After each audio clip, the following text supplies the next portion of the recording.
हर मुश्किल दौर में छुपा होता है एक नया मौका, बस हमें पहचानने की देरी होती है। Hey friends, good morning, welcome to my channel Meri Abhilasha. कैसे हैं आप सब? उम्मीद करती हूँ बहुत ही ज़्यादा अच्छे होंगे और अपना अच्छा वाला ध्यान भी रख रहे होंगे। तो सुबह के 4:22 हो रहे हैं और मेरी मॉर्निंग हो गई है। तो आपको पता ही है कि अभी फ़िलहाल मैं 1 महीने तक रामायण पढ़ने का जो मैंने चैलेंज लिया था मास पारायण का, तो वो पढ़ने के लिए मैं ज़्यादा टाइम मॉर्निंग में उठ जाती हूँ और जब नहीं उठ पाती हूँ तो फिर तो थोड़ा लेट हो जाता है, तो लेकिन पढ़ के ही खाना वगैरह खाती हूँ। लेकिन आज मैं मॉर्निंग में उठ गई हूँ। उठने के बाद झाड़ू लगाया, पूरे घर में पोछा लगाया, नहाया और नहा के बस थोड़ा सा रेडी हो जा रही हूँ जो डेली का मेकअप होता है। और ये सब करने के बाद मैं सीधे चले जाऊँगी पूजा करने के लिए। वैसे तो सोचा था कि 1 महीने में ख़त्म हो जाएगा, लेकिन बीच में 8 दिन तक मैंने नहीं पढ़ा था रामायण, तो मैं 8 दिन लेट चल रही हूँ। लेकिन कोई बात नहीं, अब 8 दिन लेट हो गया है तो क्या ही कर सकते हैं। हे फ्रेंड्स, तो आज है हमारे यहाँ भाई दूज। लेकिन भाई दूज में जो जो चीज़ें लगती हैं या जो विधियाँ होती हैं वो सब मुझे नहीं पता है, तो मैं कहाँ परेशान होने जाऊँ। तो इसलिए मैं नहीं करती हूँ भाई दूज यहाँ पे। तो अभी बस भगवान से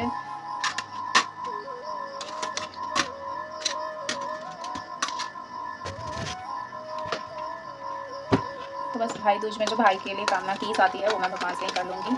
बहुत ज़्यादा मैं इसके लिए परेशान नहीं होती हूँ। जब से शादी हुआ है ना, तब से भाई दूज मेरा छूट गया कि मेरी सास यहाँ पे रहती नहीं है और मैं यहाँ की बहू हूँ, तो मैं कहाँ घूमने जाऊँ, कहाँ पता करने जाऊँ कि कहाँ पे भाई दूज का जो विधि होता है वो हो रहा है। तो इसलिए छोड़ ही दिया कि चलो कोई बात नहीं। आज हमारे यहाँ भाई दूज है, लेकिन जब से मेरी शादी हुई है तब से मैं नहीं कर पाती हूँ, क्योंकि मुझे पता ही नहीं चलता है कि कहाँ पे हो रहा है। या फिर मेरी सास भी वहाँ से फ़ोन करके नहीं कुछ पूछती हैं कि कैसे करोगी या क्या करोगी। तो फिर मैंने इतना टेंशन नहीं लिया कि नहीं करूँगी तो क्या हो जाएगा, इतना मैं नहीं सोचती हूँ फ्रेंड्स सच में। इन सब चीज़ों में तो बस भगवान के सामने बोल दिया कि भाई भाई के लिए जो भी कामनाएँ की जाती है तो वो भगवान के सामने, भगवान से बड़ा कौन है, भगवान के ही सामने वो कामना करूँगी कि भाई का जो भी है अच्छे से रहे, अच्छे से तरक्की करे, अपने जीवन में आगे बढ़े। एक ही भाई है मेरा, जो दोनों बहनों के बीच में है, मतलब मेरे से छोटा है और मेरी बहन से बड़ा है। तो वैसे भी छोटा है, तो मेरे तरफ से तो हमेशा अच्छा आशीर्वाद ही रहेगा मेरे भाई को। आपको तो पता ही है फ्रेंड्स कि दिवाली से लेके छठ तक एक दिन का भी टाइम नहीं मिलता है कि आप सही से कुछ भी कर पाए। इतना ज़्यादा मतलब बिजी शेड्यूल हो जाता है सभी का। तो सेम मेरे साथ भी हो रहा है। दिवाली ख़त्म हो गया तो मैंने सोचा चलो थोड़ी सी फुर्सत हो जाएगी, कुछ पढ़ाई कर लूँगी, लेकिन ऐसा कुछ भी नहीं हो रहा है। अब मैंने सोचा था कि चलो अब तो दिवाली ख़त्म हो गया तो अब मैं अच्छे से लग जाऊँगी पढ़ाई में। 1-2 दिन छठ में गाँव जाना होगा तो ठीक है। लेकिन अब मेरे हस्बैंड ने बोल दिया कि वो इस बार ना छठ उठाएँगे। मतलब उनका कुछ माना हुआ है, मन्नत है उनकी, तो उनके मन में हो गया कि इसी साल जो है वो करते हैं। तो अब मुझे और भी ज़्यादा टेंशन हो रही है कि मैं कैसे ये सारी चीज़ें हैंडल करूँगी। मतलब एक वो हो जाता है ना कि आपके हस्बैंड अगर करेंगे, फास्ट रखेंगे, तो आपके ऊपर ज़िम्मेदारी बहुत ज़्यादा हो जाती है। आपको मतलब और मुझे बहुत ज़्यादा टेंशन हो जाती है फ्रेंड्स, मैं सच बता रही हूँ। पूरा खुल के तो नहीं बताऊँगी, लेकिन मुझे बहुत ज़्यादा, मैं अंदर ही अंदर परेशान चल रही हूँ। ख़ास करके ये आप इतना ज़्यादा तब सोचने लग जाते हैं जब घर में कुछ भी हो और उसका ब्लेम सीधे आप पे आ जाए ना, तो और भी ज़्यादा डर लगता है कि पता नहीं कैसे चीज़ों को मैनेज करूँगी। लेकिन देखते हैं, सब भगवान के ऊपर है, हो जानी चाहिए चीज़ें ठीक से। अब हस्बैंड ने बोल दिया तो मैं तो मना नहीं कर सकती ना कि नहीं अभी नहीं कीजिए या कुछ भी। अगर उनका मन हो गया है, उनकी मन्नत है, तो मैं इसमें मना नहीं कर सकती हूँ। तो देखते हैं कैसे चीज़ें हो पाती है। फ़िलहाल जो है वो पूजा मैंने कर लिया है। पूजा करके मैं बाहर आ गई थी देखने के लिए, तो अभी सुबह हो चुकी है, लेकिन आज ना हल्का सा कुहासा बाहर में लग रहा था। मतलब ठंड जो है ना वो ज़्यादा लग रहा था। अभी घर में सब सोए ही हुए हैं और आज फिर रात में ऐसा हुआ ना फ्रेंड्स कि मैं सोई ही नहीं हूँ। मतलब मैं उठी ही नहीं हूँ 4 बजे, मैं पूरी रात सोई ही नहीं हूँ, पूरी रात जगी हुई थी और 2 बजे उठ के मैं बाहर आ गई थी।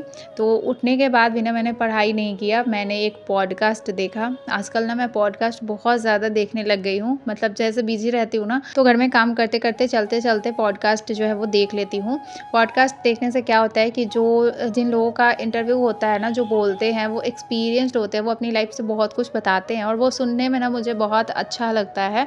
तो इसलिए पॉडकास्ट मैं ज़्यादा देखने लग गई हूँ। तो 2 घंटे का पॉडकास्ट था, तो वो देखते-देखते जो वो 4 बज गया। उसके बाद मैंने सोचा कि कहाँ अब सोने जाऊँ, चलो सुबह में उठना होता है, मैं तो सोई ही नहीं। तो फिर मैंने झाड़ू पोछा किया लिया, नहाया, पूजा किया और अब मैं आ गई हूँ किचन में। अब सब उठ चुके हैं, तो अभी मैं बच्चों के लिए दूध और अपने लिए कॉफ़ी बनाऊँगी। आप लोग के ना फ्रेंड्स सारे कमेंट्स मैं पढ़ती हूँ और बहुत अच्छा लगता है। आप लोग इतना अच्छा कमेंट्स करते हो ना, तो बहुत मतलब अच्छी फीलिंग हो जाती है। मैं आपको बता नहीं सकती, हाँ रिप्लाई नहीं कर पाती हूँ, लेकिन मैं सारे कमेंट्स पढ़ती हूँ जब भी आप लोग करते हैं, और अगर रिप्लाई बहुत तुरंत देने वाला रहता है तो मैं रिप्लाई कर भी देती हूँ।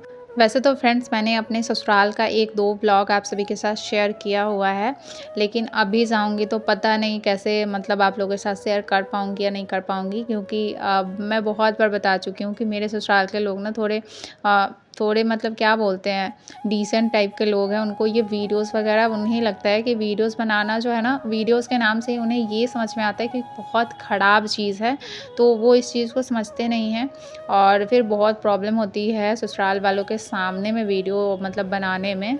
इसके लिए ना मैं बहुत कुछ सुन चुकी हूँ कि वीडियो नहीं बनाना है, लेकिन हाँ, मुझे पता है कि मैं कुछ गलत नहीं कर रही हूँ, तो वहाँ पे मैं अपने लिए स्टैंड ले लेती हूँ। मैंने जब मुझे बोला गया कि वीडियो नहीं बनाना है, तो मैंने वहाँ पे बोला था कि मैं कोई भी ख़राब चीज़ नहीं कर रही हूँ, तो मैं वीडियो बनाना बंद नहीं कर सकती। मुझे अच्छा लगता है, ये मेरी हॉबी है, तो मैं इसको कंटिन्यू करूँगी। और आपको पता ही है फ्रेंड्स कि जो भी ससुराल वाले होते हैं, अगर आप उनको जवाब दे देते हैं, तो आप वहीं पे बुरे हो जाते हैं। जो वो कहते हैं अगर आप चुपचाप मान लेते हैं, चाहे वो गलत हो, सही हो, कुछ भी हो, बस आप चुपचाप मान लेते हैं तो आप सही हैं, और अगर आप नहीं मानते हैं तो फिर आप गलत हो जाते हैं। तो ये सारी चीज़ें जो है वो चलती रहती हैं। यहाँ पे ना फ्रेंड्स चाय वगैरह पीने के बाद मैंने कुछ नहीं किया, क्योंकि सुबह में ही झाड़ू पोछा सब हो रखा था, घर में कोई काम नहीं था। आज संडे भी है, तो वासु चला गया था बाल कटाने के लिए हस्बैंड के साथ, तो मैं बैठी हुई थी चुपचाप। कभी-कभी होता है ना कि कुछ करने का मन नहीं करता, मन करता है बस शांति से बैठे रहें। और जब आपको 4 दिन पढ़े हुए हो जाएगा ना, जैसे 4 दिन से मैंने कुछ भी नहीं पढ़ा है, तो जो अगर आपको 4 दिन पढ़े हुए हो जाएँगे ना, तो आपको 5वें दिन लगेगा कि पता नहीं क्या पढ़ना है। आपको लगेगा जैसे कितने दिन हो गए पढ़ाई छोड़े हुए। तो सेम मेरे साथ ना आज वैसा ही हो रहा था। मुझे समझ नहीं आ रहा था कि यहाँ पे मैं क्या पढ़ाई करूँ। तो फिर ना मैं किरण पब्लिकेशन का सेट लेकर बैठ गई कि चलो एक सेट ही लगा लेते हैं। तो वो मैं बैठ गई यहाँ पे लगाने के लिए। टाइम 9 बज रहे थे, खाना मैंने अभी नहीं बनाया था, तो फिर पूरा सेट तो मैं लगा नहीं पाई, बस आधे क्वेश्चन शायद मैंने लगाए होंगे, और उसके बाद मैं आ गई किचन में। तो अब हस्बैंड ने बोला है कि वो छठ उठाएँगे, तो छठ का क्या होता है कि भाई दूज के दिन से ना लहसुन प्याज़ नहीं खाना होता है। तो फिर वो हो गया कि अच्छे से किचन की सफाई करके फिर बिना लहसुन प्याज़ का खाना बनाना था। तो मुझे तो भाई बिना लहसुन प्याज़ की सब्ज़ी बनाने आती नहीं है, तो फिर मैंने दाल चावल और आलू गोभी का भुजिया बना लिया। कल रात में मैंने मटर पनीर बनाया था, तो वो मटर पनीर बचा ही हुआ था, और मेरे घर में ना अंश सब्ज़ी खाता है ना, मैं बहुत ज़्यादा खाती हूँ। जो भी सब्ज़ी का जो खपत है ना, वो सिर्फ हस्बैंड रहते हैं तो खा पाते हैं। तो वो मटर पनीर पता नहीं मैं कैसे ख़त्म करूँगी, क्योंकि उसमें प्याज़ डला है, तो फिर आज से तो हस्बैंड खाएँगे नहीं, वो तो हमें ही सधाना है। और आज तो मैं पूरी रात सोई भी नहीं हूँ, तो आपको पता ही है कि पूरी रात जब आप नहीं सोते हैं तो फिर कितना लेज़ीनेस फ़ील होता है। और मेरी तो मतलब मुझे लगता है कि महीने में 1-2 बार ऐसा हो जाता है कि पूरी रात मैं जगी रह जाती हूँ। और मेरे साथ ये प्रॉब्लम है कि अगर मैं कुछ भी सोचना स्टार्ट करती हूँ ना, तो फिर वो चीज़ मेरे दिमाग से निकलता ही नहीं है, चाहे फिर मैं कितना भी कोशिश क्यों ना करूँ। वो मतलब कुछ देर तक रह जाता है, तो फिर उसको मतलब डिस्टर्ब करने के लिए मैं फ़ोन वगैरह देखने लग जाती हूँ कि थोड़ा-सा माइंड जो है वो डिस्ट्रैक्ट हो जाएगा। और यहाँ पे ना मैंने शॉप्सी से 2 बॉटल मँगाए थे, एक कड़ू तेल रखने के लिए और दूसरा रिफाइंड रखने के लिए, तो वो अभी तक मैंने नहीं रखा था, तो वो मैं यहाँ पे रख रही थी। और इस वीडियो को मैं यहीं पे एंड करूँगी। मिलती हूँ नेक्स्ट वीडियो में कुछ नई बातों के साथ, कुछ नई एनर्जी के साथ। तो मेरे साथ जुड़े रहिएगा, वीडियो को लाइक, चैनल को सब्सक्राइब कीजिएगा।